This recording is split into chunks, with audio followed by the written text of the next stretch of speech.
Every large language model performs one fundamental operation, predicting the next token in a sequence. Everything else, conversation, reasoning, summarization, and code generation emerges from repeating that operation billions of times. Consider the sentence: the weather tomorrow will. The model evaluates multiple possible continuations and predicts the most probable next token based on the context it has received. It doesn't retrieve facts from a database. It predicts statistically likely language using patterns learned during training. This explains an important architectural principle. An LLM optimizes for probability, not truth. Once you understand this, the need for retrieval, grounding, and retrieval augmented generation becomes obvious. In the next episode, we'll explore why this design naturally leads to hallucinations. Hallucinations aren't software bugs, they're the expected behavior of a large language model operating without enough reliable context.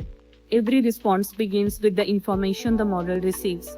When that context is complete and relevant, the generated answer is usually accurate. When important information is missing, outdated, or ambiguous, the model doesn't stop or admit uncertainty. It continues generating the most probable response using patterns learned during training. The result can sound fluent and confident even when it's factually incorrect. That's what we call a hallucination.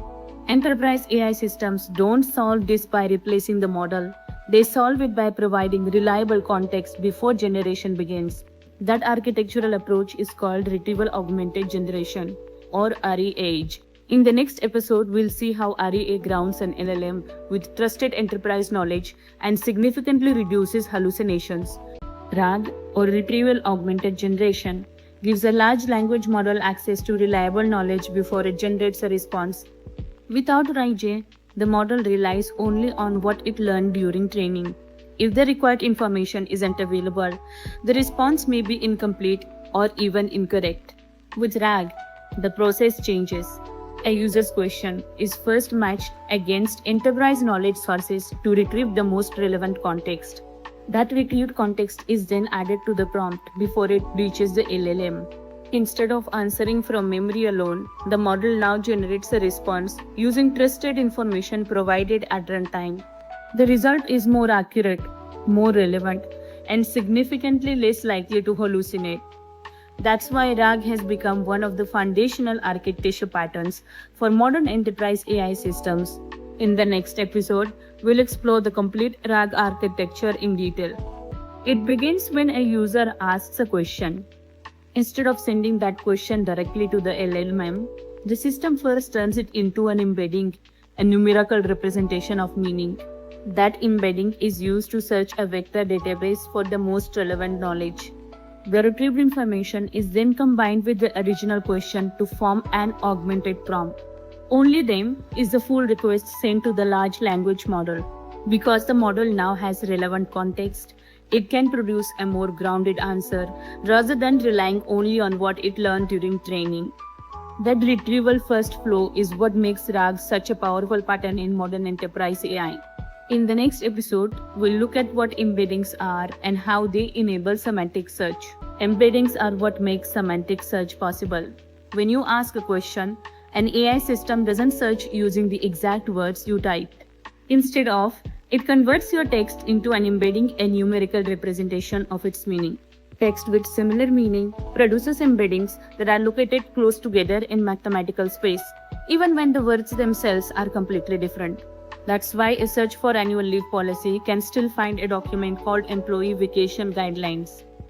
The AI understands meaning rather than matching keywords. Those embeddings are then used to search a vector database for the most relevant information. Without embeddings, modern RAG systems simply wouldn't work. In the next episode, we'll explore how vector databases store and search millions of embeddings in milliseconds. If you already have SQL Server or Postgres, why would you need a vector database? Traditional databases search for exact matches. They work perfectly for IDs, names, dates, and structured data. But AI doesn't search for exact words, it searches for meaning. Once a question is converted into an embedding, the system needs to find other embeddings with similar meaning. That's a completely different type of search. Vector databases are built specifically for this purpose. They store embeddings and quickly retrieve the most semantically similar information, even across millions of records.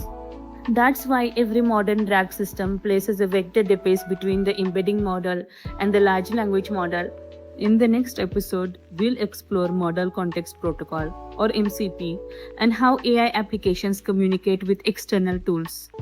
Large language models are incredibly capable, but they have one important limitation.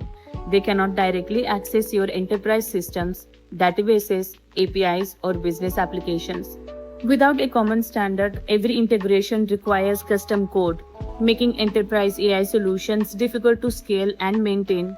Model Context Protocol or MCP solves this challenge by providing a standardized protocol for communication between AI applications and external tools. Instead of building a separate integration for every enterprise system, AI applications communicate through MCP-compatible servers. Using MCP, an AI application can discover available tools, understand their capabilities, invoke the appropriate tool, and receive structured responses. Think of MCP as the standard communication protocol between AI applications and enterprise systems. It enables interoperable, usable, and maintainable enterprise AI integrations. In the next episode, we'll explore how multiple AI agents collaborate to solve complex business problems. As AI applications become more capable, one question naturally appears: can a single AI agent do everything? For simple tasks, maybe, but enterprise systems rarely involve just one responsibility. An AI assistant may need to retrieve knowledge, plan a solution, execute actions, validate results, and communicate with multiple enterprise systems. Expecting one AI agent to perform all of these responsibilities quickly becomes difficult to scale and maintain. A multi-agent system solves this by assigning specialized responsibilities. A multi-agent system solves this by assigning specialized responsibilities to multiple AI agents coordinated by an orchestrator. Each specialist focuses on one responsibility while the orchestrator manages the workflow. Together, they create scalable, modular, and reliable enterprise AI solutions. In the next episode, we'll compare single-agent and multi-agent architectures and learn when each approach is the right choice. Choosing the right AI architecture isn't about using more agents, it's about solving the right problem. Many teams assume multi-agent systems are always better. In reality, the best architecture depends on the complexity of your workflow. A single-agent architecture works well for focused tasks like document search, FAQ assistance, and basic RAG applications. It's simpler to build, easier to maintain, and offers lower operational cost. As workflows grow more complex, responsibilities such as planning, retrieval, tool execution, and validation can be distributed across specialized agents coordinated by an orchestrator. The goal isn't to replace single-agent systems. It's to introduce multi-agent architectures only when specialization and coordination provide clear value. Start simple, scale intelligently, choose the architecture that best fits your business requirements. In the next episode, we'll explore how independent AI agents communicate using agentic agent or AQA protocols. Enterprise AI rarely exists as a single application. Business capabilities are distributed across platforms such as procurement, finance, logistics, customer service, and travel. Each platform can have its own AI agent with its own memory, tools, and business knowledge. The next challenge is collaboration. How do these independent AI agents communicate and work together while remaining autonomous? This is where agent-to-agent or A2A comes in. A2A enables autonomous AI agents to exchange information across application and organizational boundaries without becoming a single centralized system. This creates interoperable enterprise AI ecosystems where specialized agents collaborate to complete end-to-end business processes. In the next episode, we'll bring everything together by exploring the enterprise AI reference architecture.